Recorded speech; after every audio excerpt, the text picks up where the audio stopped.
Berikut adalah kisah legenda Nyai Roro Kidul, sang ratu mistis penguasa Laut Selatan, yang telah hidup dalam cerita rakyat Jawa selama berabad-abad. Legenda Nyai Roro Kidul, ratu penguasa Laut Selatan, asal-usul dan kutukan. Pada zaman dahulu kala, di tanah kerajaan Pajajaran, hiduplah seorang putri cantik jelita bernama Dewi Kadita, putri dari Prabu Siliwangi. Kecantikannya membuat banyak orang iri, termasuk selir sang raja yang jahat. Karena dengki, sang selir menyuruh dukun santet untuk mengutuk Kadita. Esok harinya, tubuh Dewi Kadita dipenuhi borok yang menjijikan dan mengeluarkan bau busuk. Sang raja tak kuat menahan malu, mengusir putrinya dari istana. Dengan hati hancur, Dewi Kadita berjalan sendirian tanpa arah, hingga akhirnya tiba di pesisir pantai selatan. Malam itu, ia bermimpi didatangi sosok gaib yang menawarkan kekuatan besar jika ia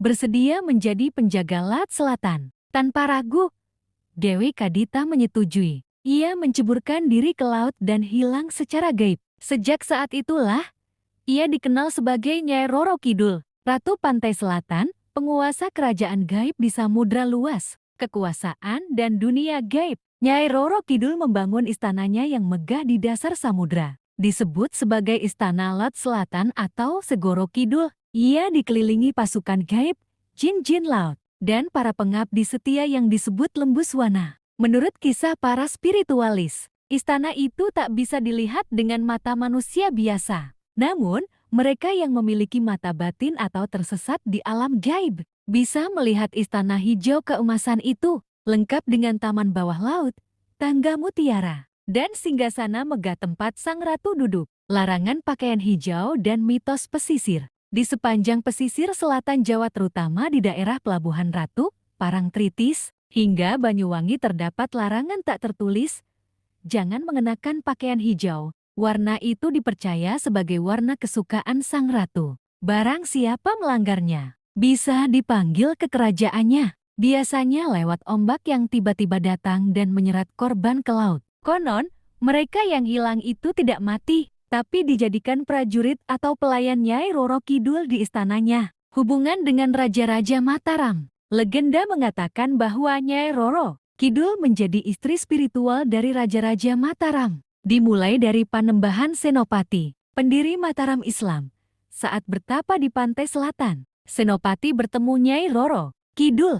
Sang ratu jatuh cinta dan bersumpah menjadi penjaga kekuasaan Mataram. Sejak saat itu, para raja penerus termasuk Raja-Raja Yogyakarta dan Surakarta melakukan ritual labuhan sebagai bentuk penghormatan dan perjanjian gaib. Ritual ini berupa persembahan yang dihanyutkan ke laut sebagai simbol penghormatan pada sang ratu. Penampakan dan kisah mistis. Banyak orang mengaku pernah melihat sosok wanita cantik mengenakan kebaya hijau, berambut panjang dan wajah memikat yang muncul di bibir pantai, kamar hotel, atau dalam mimpi. Beberapa versi menggambarkan dirinya sebagai wanita. Pertemuan dengan Panembahan Senopati. Angin laut selatan menggulung ombak dengan buas. Langit mendung seolah menyimpan rahasia besar. Di tengah kesunyian pantai, langkah kaki seorang raja muda menggema di antara desir pasir dan nyanyian laut. Dialah Panembahan Senopati, Raja pertama Mataram, seorang pemimpin sakti mandraguna yang tengah melakukan tirakat dan tapa brata di pesisir Parangkusumo. Ia mencari kekuatan gaib agar kerajaannya tegak berdiri, tak tergoyahkan oleh musuh dunia maupun dunia lain. Tapa di Parangkusumo. Selama 7 hari 7 malam, Senopati bertapa di tepi pantai, berpuasa, bermeditasi, dan bersatu dengan alam. Ia memusatkan pikirannya, memanggil kekuatan yang lebih tinggi, hingga pada malam ke-7. Tiba-tiba lautan menjadi tenang, angin berhenti, ombak mengendap. Lalu dari tengah samudra, muncullah cahaya kehijauan yang berkilauan di kejauhan. Sosok wanita berparas luar biasa cantik, berpakaian kebaya hijau dengan rambut tergerai panjang, melayang di atas permukaan air. Ia bukan manusia biasa. Ia adalah Nyai Roro Kidul, sang Ratu Laut Selatan. Wajahnya bersinar bagai bulan purnama.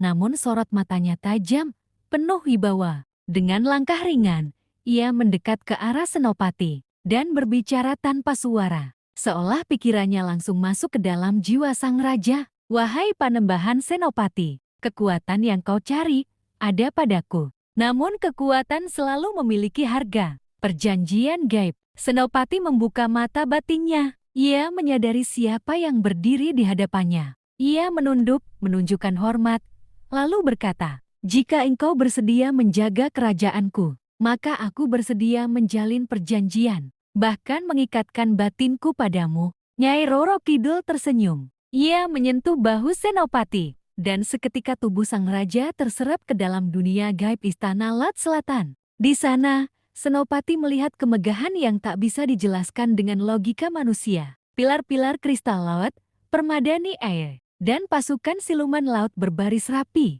Di singgasana emas berhiaskan mutiara, Nyai Roro Kidul duduk, mengulurkan tangan. "Panembahan, mulai malam ini, aku menjadi istri gaibmu, penjaga tahta Mataram. Tapi ingat, selama kerajaanmu berdiri, penerusmu harus tetap menghormati ikatan ini. Jika dilupakan, maka murka Lat akan menenggelamkan segalanya." Senopati menerima. Sebuah perjanjian suci terjadi malam itu antara dunia manusia dan dunia gaib. Kembali ke dunia nyata. Keesokan paginya, tubuh Panembahan Senopati ditemukan para pengawal dalam keadaan seperti tidur. Namun ada yang berubah. Auranya sangat kuat, wajahnya bersinar, dan wibawanya meningkat tajam. Ia kembali ke Istana Mataram, dan dari sana, sejarah mencatat Mataram mulai berkembang pesat, menaklukkan banyak wilayah. Namun di dalam hatinya, Senopati menyimpan sebuah rahasia besar, bahwa kekuasaannya tak lepas dari restu dan pengawasan Ratu Laut Selatan.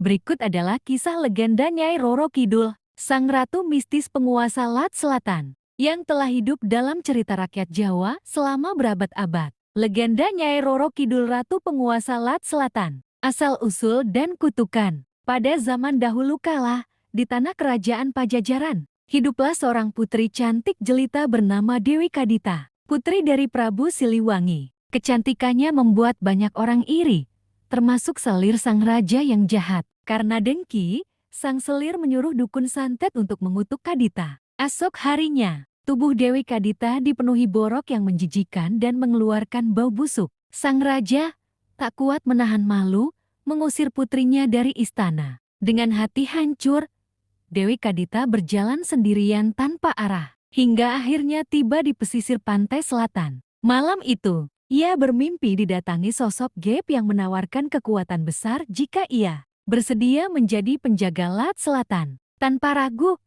Dewi Kadita menyetujui. Ia menceburkan diri ke laut dan hilang secara gaib. Sejak saat itulah, ia dikenal sebagai Nyai Roro Kidul, Ratu Pantai Selatan, penguasa kerajaan gaib di samudra luas, kekuasaan dan dunia gaib. Nyai Roro Kidul membangun istananya yang megah di dasar samudra. Disebut sebagai Istana Laut Selatan atau Segoro Kidul. Ia dikelilingi pasukan gaib, jin-jin laut, dan para pengabdi setia yang disebut Lembuswana. Menurut kisah para spiritualis, istana itu tak bisa dilihat dengan mata manusia biasa. Namun, mereka yang memiliki mata batin atau tersesat di alam gaib bisa melihat istana hijau keemasan itu, lengkap dengan taman bawah laut, tangga mutiara, dan singgasana megah tempat sang ratu duduk. Larangan pakaian hijau dan mitos pesisir. Di sepanjang pesisir selatan Jawa, terutama di daerah Pelabuhan Ratu, Parangtritis, hingga Banyuwangi terdapat larangan tak tertulis,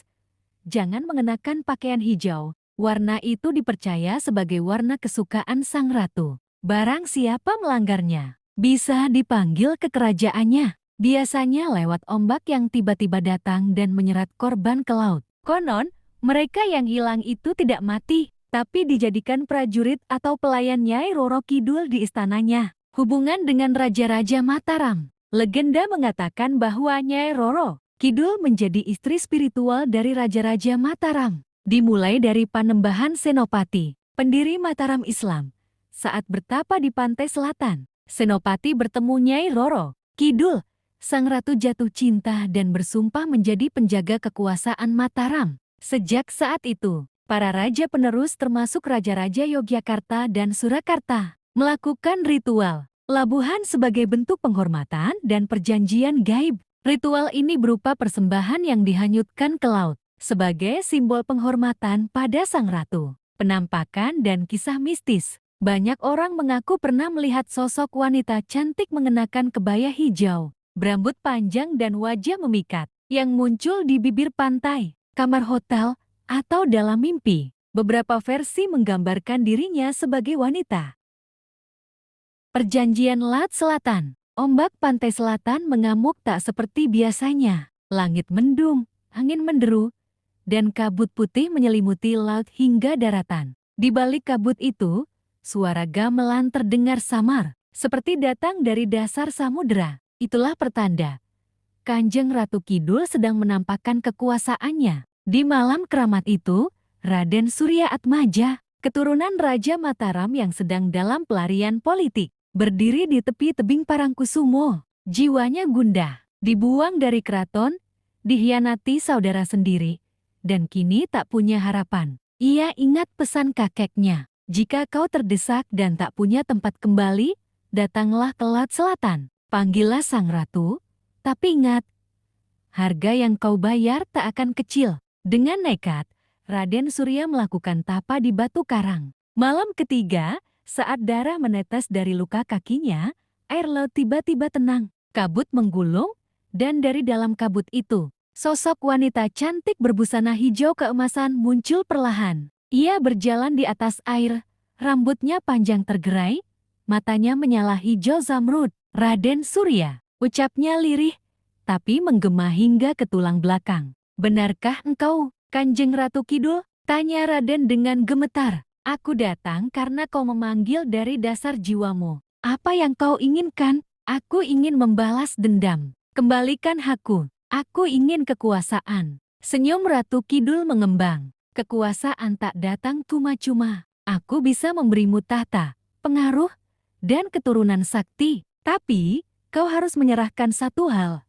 Jiwamu. Di akhir hayatmu, kau akan kembali padaku, menjadi bagian dari kerajaanku di dasar laut. Raden terdiam. Ia tahu, ini bukan mimpi. Ini bukan hanya perjanjian. Ini sumpah gaib yang tak bisa dibatalkan. Aku terima, Kanjeng Ratu, aku siap. Ratu Kidul mengangkat tangan. Ombak besar menghantam batu karang, namun tak menyentuh mereka. Angin berhenti, dan di antara cahaya bulan yang menembus kabut, tubuh Raden Surya perlahan terselimuti cahaya hijau. Sejak saat itu, nasib Raden Surya berubah. Ia kembali ke tanah Jawa dengan pengikut yang tak bisa dilihat manusia biasa. Ia mendirikan kerajaan bayangan, lalu menikahi wanita pilihan Ratu Kidul, yang konon merupakan jelmaan Dayang Laut. Namun setiap malam Jumat Kliwon, ia harus mandi di laut, membawa bunga 7 rupa, dan berbicara sendiri seolah sedang bercengkrama. Ia menyembunyikan fakta bahwa separuh jiwanya bukan lagi milik dunia fana. Dan legenda mengatakan, Raden Surya tak pernah benar-benar mati. Ia hanya menghilang saat usianya genap 70 tahun, lenyap di malam purnama. Penduduk pesisir bersaksi, malam itu laut bersinar hijau, dan bayangan wanita bergaun panjang terlihat melayang di atas ombak, menggandeng seorang pria bersorban merah darah.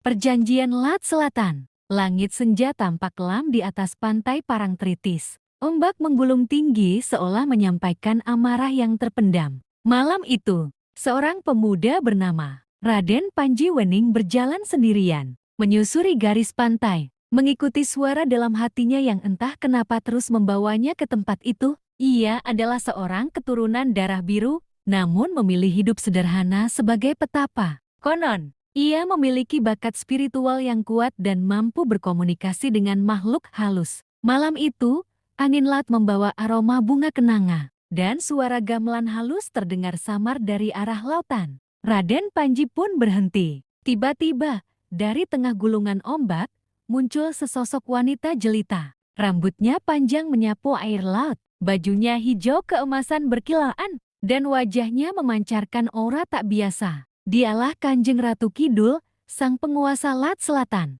Raden Panji Wening, sudah lama aku menunggumu, ucapnya lembut namun tegas. Raden Panji bersimpuh, tidak berani menatap wajahnya terlalu lama. Tapi jiwanya merasakan kedamaian Ana di hadapan sang ratu gaib. Mengapa hamba dipanggil?